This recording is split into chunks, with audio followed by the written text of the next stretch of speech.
É, quando a gente, obviamente, fala em obesidade, a gente tem que falar também a respeito agora das estratégias para o combate da obesidade. E então eu acho que a gente divide um pouquinho. Eu queria que você começasse falando daquelas as estratégias bem de início mesmo, porque depois nós vamos passar para a parte um pouco mais invasiva. E eu queria que você falasse também como você conduz isso no seu consultório, quando a Uhum. pessoa chega, entendeu? O que, que Sim. inicialmente você faz. E depois a gente pode falar se você faz isso junto com a parte nutricional, com o nutricionista e Sim. tudo mais. Com certeza, né? Assim, é uma abordagem mesmo multidisciplinar. Então, o médico, o endocrinologista, junto com a nutricionista, junto, às vezes, com a psicóloga, junto com o educador físico. Então, isso é necessário para fazer a melhor condução para esse paciente. A gente precisa entender, quando chega esse paciente, a gente precisa entender todo esse histórico, né?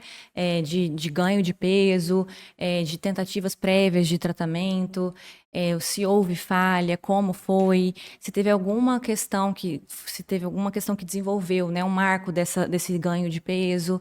A gente precisa entender bem os medicamentos em uso, as comorbidades, saber também em relação à questão de fazer um recordatório alimentar, né, saber como que é essa dieta com detalhes.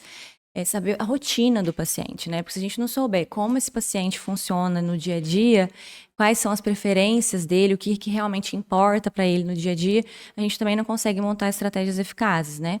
Então, a gente também precisa saber sobre transtorno alimentar, se esse paciente tiver alguma questão que chame atenção para transtorno alimentar. Padrões de alimentação, né? Padrões alimentares, isso é uma coisa que é muito, hoje em dia a gente precisa conversar sobre isso, né? Porque tem aqueles pacientes que beliscam mais, aqueles pacientes que são mais do doce, aqueles pacientes que são mais da refeição mais volumosa, aqueles pacientes que têm um padrão misto, mas que tem aquele comer por recompensa, né? Que ficou conhecido aí como fome emocional, né? Que é um padrão mais dopaminérgico, inclusive, que a gente fala, que tem. Isso tudo é regulado por várias vias neuroquímicas, né? Assim, então a gente tem que entender esse padrão para poder montar a melhor estratégia de tratamento para esse paciente. É, você, você costuma fazer, quando chega, você costuma fazer a associação ou eventualmente você já vai para tratamento medicamentoso ou depende muito do caso? Depende da gravidade dessa obesidade, depende de se o paciente já teve tentativas prévias de ajustes ali de dieta, atividade física, né? Se ele tem muitos erros alimentares que a gente poderia ver que corrigindo conseguiria uma perda de peso maior, né? Mas normalmente esse paciente já chega com uma história, né? De ter passado por outros médicos, de ter tentado de outras formas. E a gente tem até uma estatística que o paciente com obesidade ele demora 6 anos para vir buscar, né, Procurar. ajuda, procurar Sim. tratamento. Por conta toda dessa questão da estigmatização que tem a obesidade. Então, ele já chega com uma história, né?